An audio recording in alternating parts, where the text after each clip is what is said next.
Okay, so we've already had 2 days of conversation. This is the third. We've been speaking a lot about advanced air mobility, a lot about how to create the regulatory framework, how to get, the ecosystems in place to actually test this technology. Well, now we're going to talk about a place where we are testing technology. So I'm really delighted to look in depth. We've talked about the Olympics and how it's a motor to allow this project to take off. So no puns intended. So Romain, actually, first I'll introduce you actually. Joyce, Abou, Moussa, Strategy and Development Lead, Advanced Air Mobility at the Groupe Aéroports de Paris. So the Groupe Aéroports de Paris is obviously the group that manages the 2 main airports of Paris, but much more. They also manage, I think it's around 20 airports, around 25. 25 airports around the Paris region. And also airports across the world, and I think also in the US, and I think you also have consultancy works, is that correct? Absolutely. Great, and then we have Romain Erny, the head of mobility at Choose Paris Region, the attractivity entity of the Région Île-de-France, which is the region of Paris, one of the biggest regions in Europe, also in economic terms. And then Matthew Land, the government's relation and public policy lead of Eve Air Mobility, which is an Embraer company that has a long experience of flying and is already operating in a way routes in cities. Yes. Great. So let's look at this project concretely. Romain, do you want to tell us a bit more about what this is and what you're doing? Yes, sure. Hi, everyone. It's a pleasure to be here again at CoMotion LA. Just a bit of background, or maybe a bit of context. The project started in 2019 when I mentioned the ADP Group, Aéroports de Paris. They also the RATP operator. They operate the bus and the metro in Paris. And us at the Paris Region Government, we met and we discussed about urban air mobility, AAM, and we saw an opportunity for us to really test and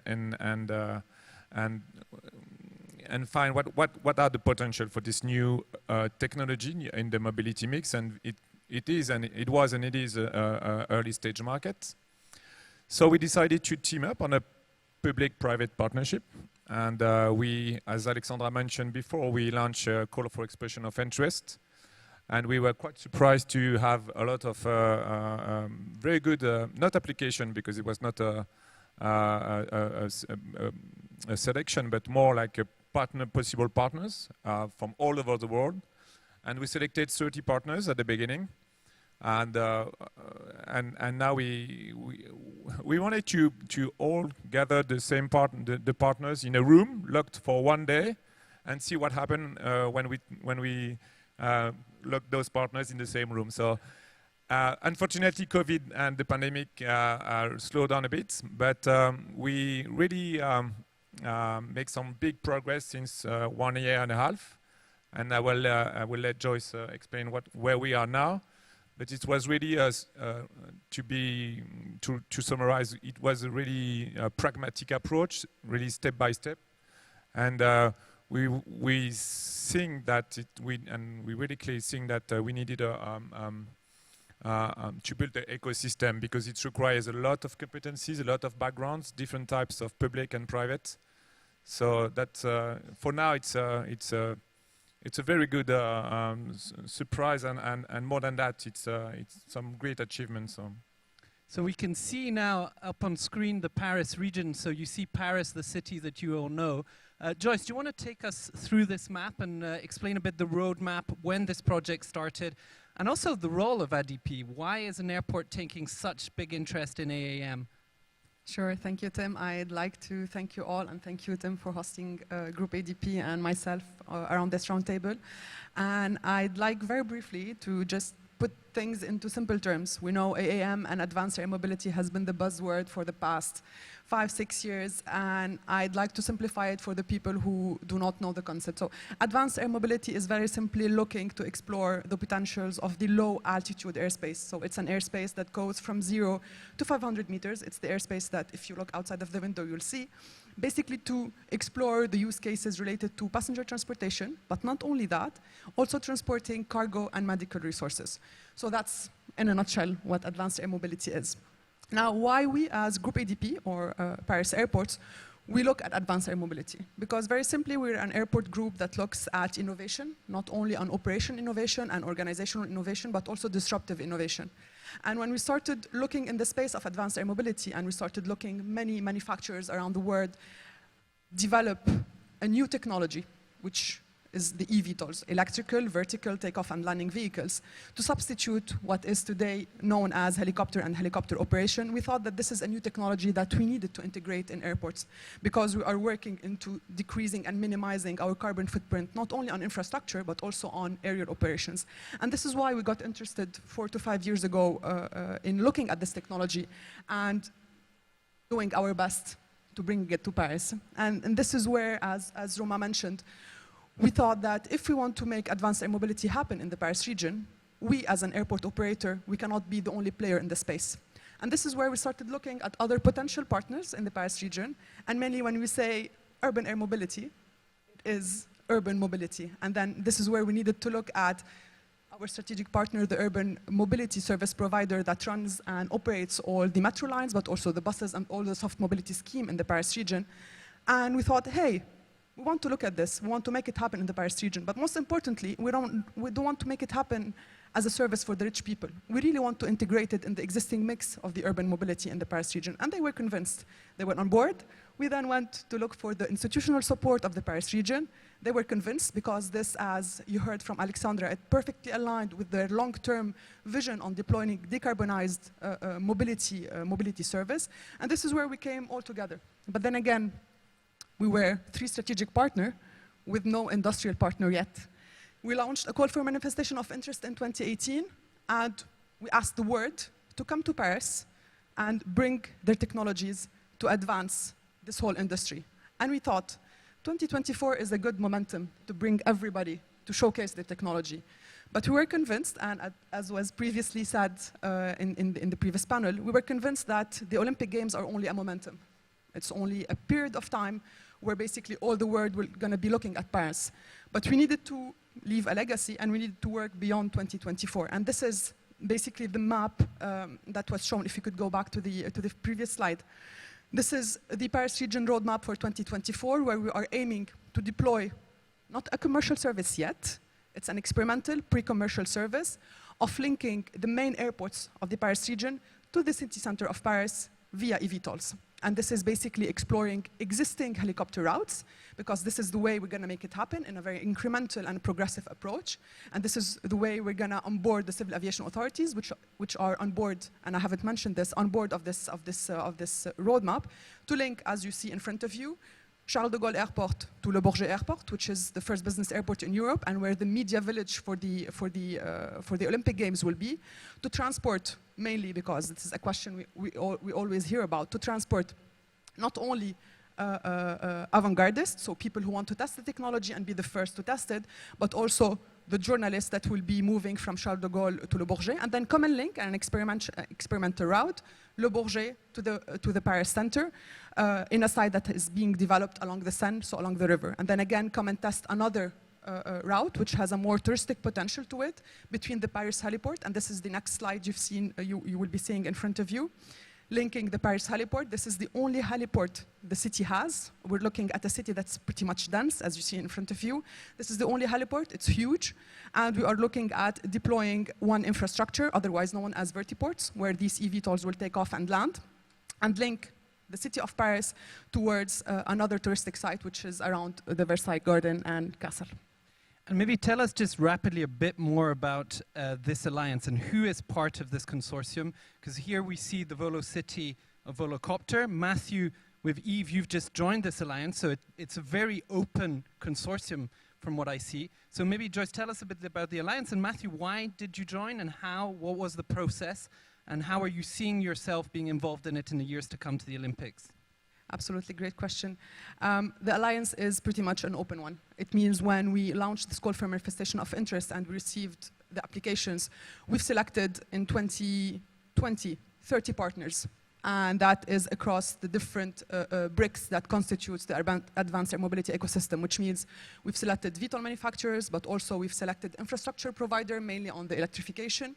We've selected operators, but also stakeholders that will be working on airspace integration alongside the civil aviation authorities, but also research and academic institution to help us treat and basically address the acceptability issues. And that was back then, and still is, a very open approach, a very bottom-up approach of leading the project and leading the experimentation with all the partners. And every year we do like a quick round of qualification of all the partners we had on board, and we look into the space for any potential partner that is interested to join the Paris project and is interested to add value to what we're doing beyond 2024. And this is where Yves have recently joined the alliance. Thank you, Joyce, and thank you, Tim. So, I think it's really exciting to think about what's going on in Europe right now. We look at what the market can be, and I think the two largest markets are going to be both the UK and what's going on in France. Yves has been engaging with the UK government. We produced a concept of operations a little while back, and consortium of partners, right, doing it very agnostically, working through airspace integration, going from London City Airport to London Heathrow, working with folks like Volocopter, Vertical Aerospace, working with NATS, the UK regulators and things like that. Recently put out a UK benefits guide. So we've been doing a lot of work in consortium of partners in the UK, and frankly, I think that the consortium of partners that's being put together here in France, it just makes sense for us to start working to integrate into the market in France as well. It's exciting to think about. Joyce, you said this a moment ago. This doesn't just end when the Paris Olympics ends. And for us, our eVTOL is expected to be certified in 2025, coming online in 2026 in commercial operations. And so we are excited to start testing some of the things that we are very interested in as well, and providing those public documents and getting them out there into the industry so we can get that feedback. And continue to learn. There's a lot of great work that's going on in Paris right now, and we're very, very, very excited to be part of it. So no eVTOL for Paris 24, but maybe we can see one for LA 28, which could be really exciting. I would love that, number one, yes. I do expect that we will have our cabin mock-up in Paris. Great. Yeah, so that'll certainly be there as well. Perhaps just to touch base on what Matthew just said, we collectively as an ecosystem, but most importantly as an airport operator, we look to be agnostic. So we don't design infrastructure that are related only to one VTOL manufacturers. What you're seeing in front of you is indeed the velocity of the German eVTOL manufacturers, Volocopter. But basically, we are working with them because they will be the only VTOL manufacturer that will be certified in the world and certified to operate in the world by 2024. But that being said, we partnered up with Volocopter, but also with Lilium, with the American eVTOL manufacturer Joby, and then again Eve, Airbus as well, but also EHang on the Asian side. And we are trying to work this out also with other cargo drone manufacturers. And that's basically will be following up in the upcoming couple of years. Yes, because the project isn't only about eVTOLs, it's really also about drones, it's about logistics, you're testing a lot of scenarios. And I think what is really interesting of the Paris case is how you got the regulator on side. I mean, here we've been speaking a lot of regulation, the FAA, and how to work with municipality and cities. So Romain, do you want to maybe walk us through how the region also convinced, so obviously, you had certifications from the EASA, so the European agency, also the French Civil Aviation Authority, the DGAC in French. So walk us through. How did you manage it? Your French is amazing, Tim. No, merci. No, to be very honest, the French Civil Authority, they were not part of the first batch of partners, and this is part of our approach. We really want to go on the ground to test and to create emulation between partners, and then the GSA came and visit us and visit ADP, and now they are I guess they are one of the leading partners on the alliance. So the thing is we really supported this connection with the French DGAC. You mentioned also EASA, which is a real partners, and we have connection with them. So this is good to have the regulatory bodies on board with us, and it's a tremendous advantage for us. So that being said, yeah, it may be just a lesson learned from LA or from the US that we started working on Sandbox and not all our partners were here at the beginning, but now they are on board, and it's excellent for us. Yeah. Joyce? to complement what Romain is saying, working with the French civil aviation authorities was pretty much challenging 3 years ago. And basically we faced all the challenges that you guys face here today in trying to implement advanced air mobility in the United States in general, but more specifically in Florida and Los Angeles. And what we thought is the best tool to onboard them, but not only to onboard them, but also to convince them that this will be pretty much incremental and progressive, is basically to build an experimental site and invite them, but also invite all our industrial partners to perform a whole program of testing campaigns up until 2024. So our roadmap consists of an experimental phase that started in 2020, that will be running through 2024, the launch of a pre-commercial service in 2024 in the routes that I've presented earlier, and then a scale-up by 2030. Because very simply, and this is one of the key lessons learned that basically we could be sharing with Los Angeles and the United States in general, is basically start small, incremental approach, and have a long-term vision. And start doing things concretely. And by doing this, you onboard not only the civil aviation authorities, but you prove to them that the technology works, the technology is safe, and the technology is acceptable. And to try to use these kind of experimental sites, like the one you see in front of you here, this is not a rendering, this is an actual picture. This is one of the airfields that we're on in the Paris region, 30 kilometers away from Paris, so it's pretty much in a rural area, where we decided that we want to integrate a prototype of a vertiport and a prototype of an experimental site in an existing aerodrome, in an existing aeronautical setting. As you see in front of you, this is the prototype building that has been co-designed with Skyports. I think they're with us here today as well, with an airside part with a dedicated FATO, a final approach and takeoff area, where the VTOLs will take off and land, and also a dedicated parking stand where you see the Velocity is parked.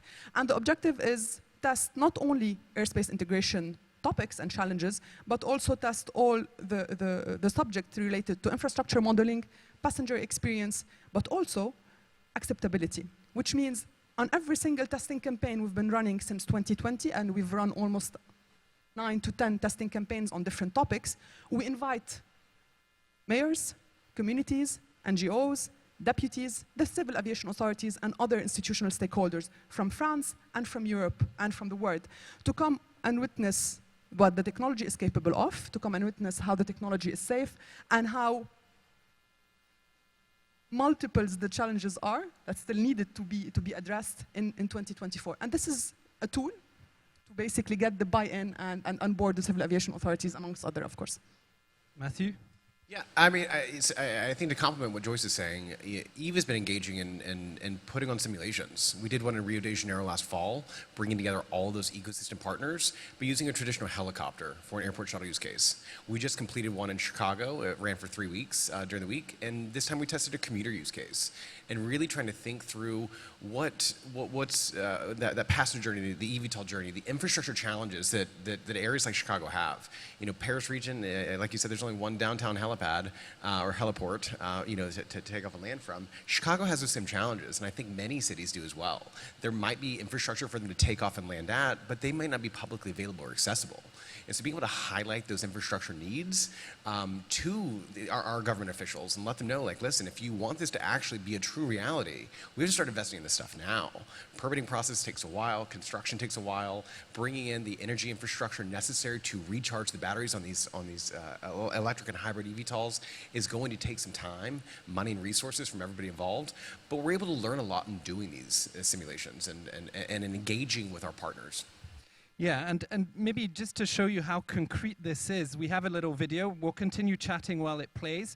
If you can play the video, you'll see that it's really being tested now at Pontoise, and as Joyce was saying, there's been many events with elected officials.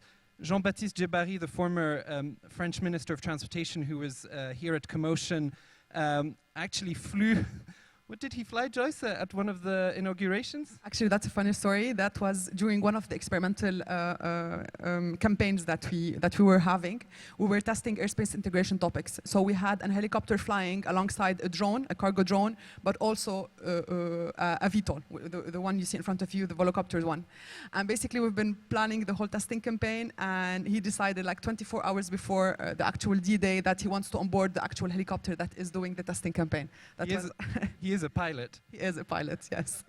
So what you see in front of you is basically a sum up what we like to call success stories of our experimental site, basically on how we are bringing all the stakeholders together from the private and the public sectors, different industrials that deals with airspace integrations, but also infrastructure providers and eVTOL manufacturers and drone manufacturers on this very experimental site you're seeing in front of you.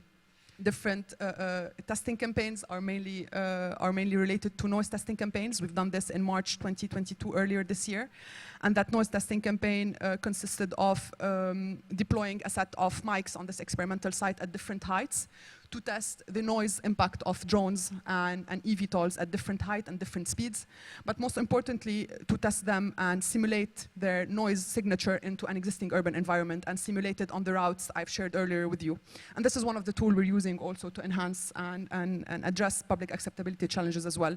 Unmanned traffic management systems, as part of a call for projects on a European scale, the CESAR course XUAM. And this is basically trying to perform the integration of different manned and unmanned vehicle into one airspace that we all know today is not regulated and is not structured yet to integrate large-scale commercial activities. So we are starting bit by bit, again, an incremental approach. And we're pretty much proud of everything we've been able to achieve over the past year. With Eve joining the Alliance and basically with the integration of the building you're seeing in front of you, we're going to be kickstarting a phase that's related more to the passenger experience. Within the vertiport itself, everything that's related to the rotations, the electrical recharging of the vehicle, the actual time that takes you to go through the vertiport and take your flight. And now let me be a bit contrarian. You know, the other day I was going to the airport and I waited some time for my RER. And the Paris region is actually, you know, operates, you know, all the, I mean, they're the main operator through Île-de-France Mobilité of all the transportation. So how do you marry AAM with the larger transportation solutions? How do you integrate it in view of the Olympics? Thank you, Tim. That's an excellent question. We still have no all the answer on that, and a lot of question marks. And I think it's good to have no answer on that right now. I just want to emphasize what Alexandra mentioned on the panel before, is that we have 40 million daily trips in the Paris region, and a lot of them are done by public transportation, and we want to double the size of the metro in Paris region. So number one. Number two, Tim, I like your socks. We are investing a lot on bike lanes. Bicycles on my socks, just for, I am a bit of a bicycle obsessed person, but there you are.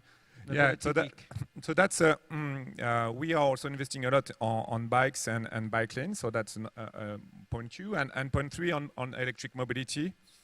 So we are thinking, as Joyce mentioned, about early use case on eVTOL for med application or emergency, or but we also know that the beginning is going to be a premium services to transfer passengers from point A to B in the vertiport. But as mentioned before, we don't want to be a rich people toy, so that's really important in our target, in our mindset, for at least for all the public authorities in the Paris region. But to summarize, we want AM to be clean, safe, multimodal. It's the motto of CoMotion, and I like it, and it has to be multimodal, inclusive and affordable. So that's our main key part. And if AM or AM are answering all those criteria, it will fit with the mobility mix in the Paris region. Matthew. Yeah, the first mile, last mile issue on getting passengers from their home or wherever it is they're going to the vertiport, and then from the next vertiport to where their final destination is, that's a challenge. And as we think about these multimodal connectivity issues, it's certainly a challenge we need to work through.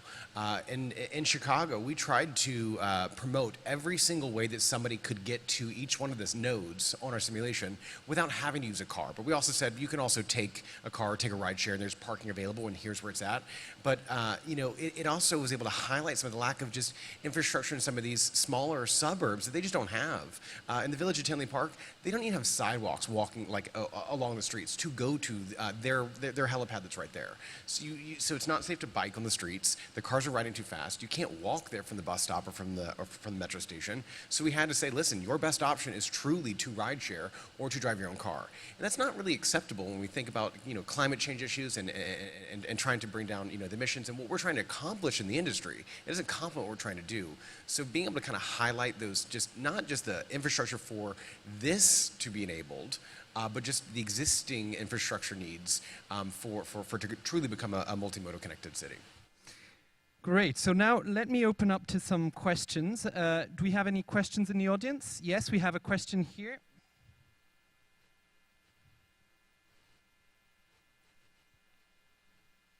Mic is arriving. Suspense. Hi there, Gabriela Juarez with the City of Los Angeles, and exciting to see the amazing progress that the Paris team is making on this amazing opportunity. I'm curious if you could share about the locations within the center city that you're looking to connect in terms of how you are doing the analysis to pick those locations, what kind of analysis that you're conducting for vibration, impacts, noise impacts on historic structures in particular. I think that's a big deal, certainly of interest to us. And if there's an annoyance factor that you're considering, as well as the frequency that you're looking to have these operations conducted. Thank you. Good question. So I'll ask short answers, very concrete. Excellent question. Short and concrete. To answer the first bit of your question, if you've ever been to Paris, you will notice that Paris is pretty much of a dense city. It's a historic city, of course, but most importantly, it is very well deserved by public transportation. When we started looking at advanced air mobility, we thought, how will advanced air mobility be meaningful and useful to the community? It's not by connecting existing points in the city that are already well connected via public transportation. It's looking at spots in the city and in the Paris region that are not well deserved by public transportation, and looking at how we can decarbonize existing routes that mainly are served by other means of transportation, either the helicopter if we're talking aerial, or cars if we are talking on the road. So the map you saw in front of you is basically, you see two different sites in the Paris city, which is more to the far east end of it, and which is strategically selected near to a hospital, because we are looking to explore medical cargo delivery and sometimes sensitive medical delivery from Le Bourget, which is one of the first medical transportation bases in the Paris region, to the city center of Paris, directly linked to the hospital. And another one, which is basically was a no-brainer in La Défense, which is basically the business area and the business district of the Paris region, to work on another use case and another target, which are more the businessmen and the corporate users. And these are the only two sites we are exploring in Paris. And this is intentional. Not because it's challenging, not because Paris today is a no-fly zone, not because Paris is historic and we need to preserve it. It's just we didn't find any meaning into connecting spots that are already connected in between them. That's one. Two, how did we select the sites that you saw in front of you for 2024? And another, and still confidential, the network for 2030, which basically doubling the number of vertiports you saw in front of you. For 2024, we're looking at 6 vertiports. For 2030, we're talking about doubling this network, but more on the Paris region scale. And this is the added value of working with the public mobility service provider of the city, RATP. We use their expertise to model the site selection, because they already do this exercise when they decide to extend metro lines. They already do this exercise when they decide to put metro stops where metro stop did not exist. So we use the same logic and the same analysis and the same tool. So it's a socioeconomic analysis that looks into accessibility, attractivity, but also existing and non-existing public transportation networks, also challenges related to the aerial environment, the approaches, anything that's related to acceptability, and perhaps some issues with neighborhoods that they already have with existing transportation. We looked at all of this. in a matrix form across the Paris region, and this is how we mapped out the sites for 2024 and 2030. Do we have another question?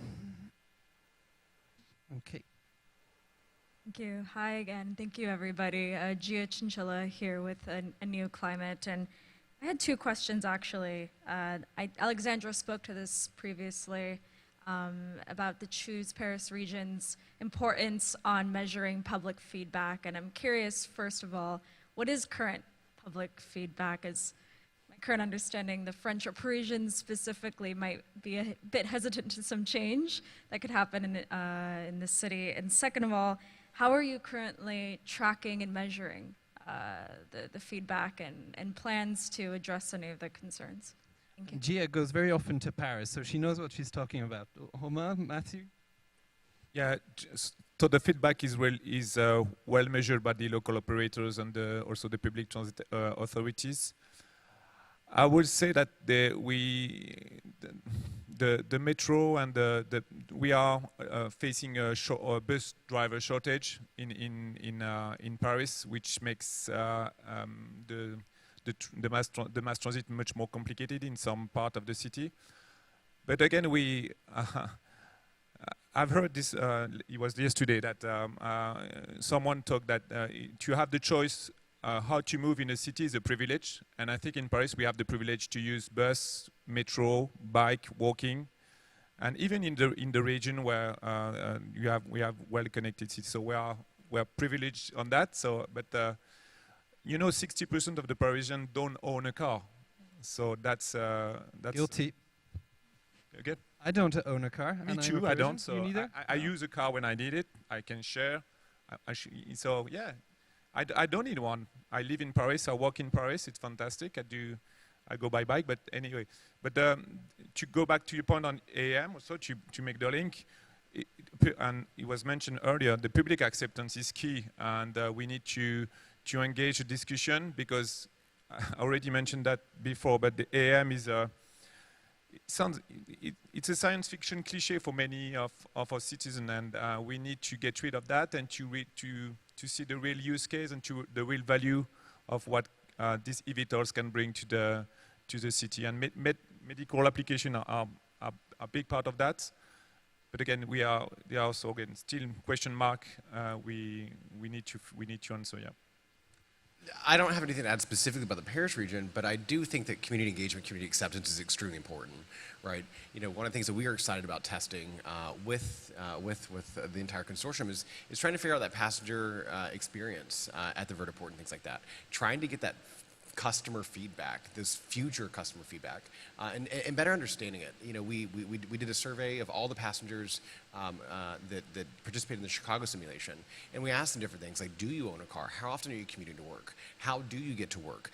When are you leaving your house in relation to when you need to get to the office and things like that, or going to that downtown city center? Just trying to understand that passenger journey from when they're getting ready to leave to when they actually get to the vertiport itself. And I think by engaging in this in this type of survey and trying to really evaluate and really understand that is really giving us a lot of insights, and really opening that door for the conversation to kind of further discuss this entire industry generally and get their feedback on that public acceptance for it. Perhaps just to answer more concretely on how we're monitoring this in Paris, because that was the second bit of the question. You're absolutely right. 4 years ago, everybody looked at us and said, are you crazy? Paris will never adopt advanced air mobility. What are you talking about? A helicopter operation already barely exists. How are you expecting from people to accept that flying vehicle will be overflying some routes to basically link point A to point B? And we understood that acceptability was a key issue. This is why, through our experimental site, when I said we do invite all the NGOs, we do invite all the communities and mayors, but also people who are not in favor of the project. And progressively, we have monitored from 2 years ago till now a change in the attitude, and basically towards a more positive attitude to this technology. And you mainly see it, and that's really, I mean, a no-brainer. You see it in the press, and you see how much articles were written against this project 3 years ago, and how close to none they are today. And specifically after the experimental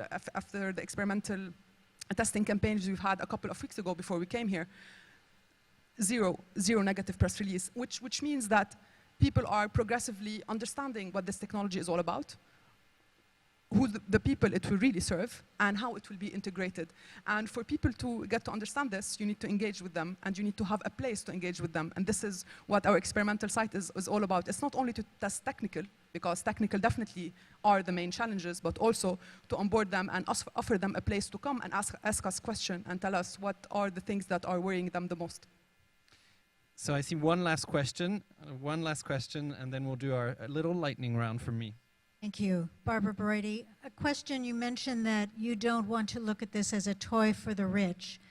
When you model projected cost per passenger trip, understanding that this still is in the pilot stages, what are you seeing? What are you looking at in terms of delivering that trip? And how do you finance that, particularly as you start to ramp up a service that isn't really a quantity delivery? So it's more a question for my dear colleague. Sure. So I can't. I mean, I can tell you what we've done in Miami-Dade County. We did a concept of operations there, an airport shuttle use case from MIA to the Miami Beach Convention Center, a highly trafficked route where people are going all the time, whether it's for a convention or whether they're just going to Miami Beach. What we saw is this: during a high-impact weekend like Art Basel, which is coming up in just a couple of weeks, a regular Uber would cost you $100. An Uber XL, Uber Black, is going to be about $130 for you to take that from that distance, either there or back to the airport itself. We expect in short, medium-ish term operations, density operations, that per passenger cost will be around $90 per passenger on our eVTOL, a 4+1 passenger configuration with a human on board that's operating that eVTOL. We expect that, in an unconstrained market, when we have autonomous operations, in the little bit of a longer term, that per passenger price point drops down to about $45 per passenger.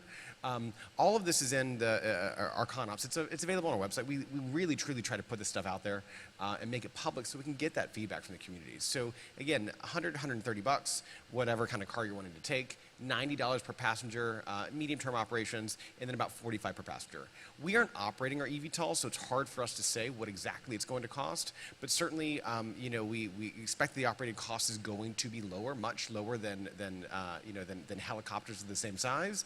And certainly, with less moving parts, is cheaper or less expensive, I should say, rather, to assemble the eVTOL and hopefully being able to pass on those cost savings to the end user. If I can add, a part of the answer also is in personal opinion, but to increase the passenger capacity in the eVTOL, because today we have some model at just transporting one person, so you have a high cost, but we have some model for 4 or 5 passenger, which reduce the cost and also the cost for the people, but the cost also for energy, because it's a topic we didn't mention, but in Europe, we are facing an energy crisis, so we also will be more aware or be taking more attention of the energy transported for every passengers, and which mode is the most sustainable. So that's maybe part of the answer is to increase the passenger capacity in eVTOLs. Perhaps just a compliment on basically what can take the operation costs down is basically the infrastructure cost. Because these vehicles, for them to be able to take off and land, you need to be having people like us who will be developing the infrastructure. And today in the Paris region, we are basically being risk takers because we're planning infrastructure and we're building it at our own cost. So basically we're financing 100% all the vertiports and the infrastructure sites you're seeing in front of you without having a viable business model in 2024, because we know that this is experimental and this won't scale up by 2024. And definitely the target costing of the target operation cost is basically what you mentioned, Matthew, but that wouldn't be the case in 2024 because, and we're aware of it, this will be more targeting a niche market in the beginning because the service is not scaled up and because it hasn't been commercialized yet. So I would have many more questions, infrastructure, standards, lessons learned. But let's finish just simply with a lightning round, starting with you, Matthew. And you can draw also on your US and global experience because you operate in many countries. And then Romain, Joyce, very concretely on what you've learned in Paris. As you're looking to the US people here in the room that are trying to really implement some pilots that are working with the FAA and working on standards with cities, regulation, infrastructure. What is your advice to them, your top advice to get this going? I think the top advice is to make sure we're bringing everybody together. We need all the ecosystem partners to be really focused on this. The OEMs can't shoulder all of this work on our own. We need our infrastructure companies to be talking to our energy providers. We need them talking to our city and county officials to start thinking through what are we going to need to do, and start working backwards on that timeline to get prepared so that we can be prepared for day one. So my advice, but I'm sure our US friend will do that, start something concrete, do underground, and test, repeat, and then you will learn and you will embrace more stakeholders in the journey. So, but again, Alexandra mentioned the invitation to come to Paris, but if you want to join and visit us, happy to welcome you. Joyce? My favorite 3 lessons learned are basically simple ones. Start small with a long-term vision. Start where you could start. Take risks, because without taking risks, no one will ever be able to accelerate the industry anywhere in the world, and this is what we're doing, even when the business model viability is not there. And 3, test, but make sure you fail, and make sure you learn and keep on testing, because this is the only way this industry is going to be kicking off anytime soon. Well, thank you very much, and I'm just going to repeat what Romain said. Come to Paris, venez à Paris. CoMotion will be more than happy to help you and to put you in touch with ADP, with the Paris region, with all the stakeholders that are taking part in the project. And I'm sure, Joyce, Romain, you'd be happy to show Pontoise? Absolutely, we invite you all whenever you come to Paris to drop us a message so we take you on a visit on an experimental site. Merci beaucoup. Thank you, Matthew, Romain, Joyce. And now lunch, time to eat. And I think we're starting at 1:40, 1:50. Is that correct? Yes, I think. Great. We'll see you there. Bye. Thank you.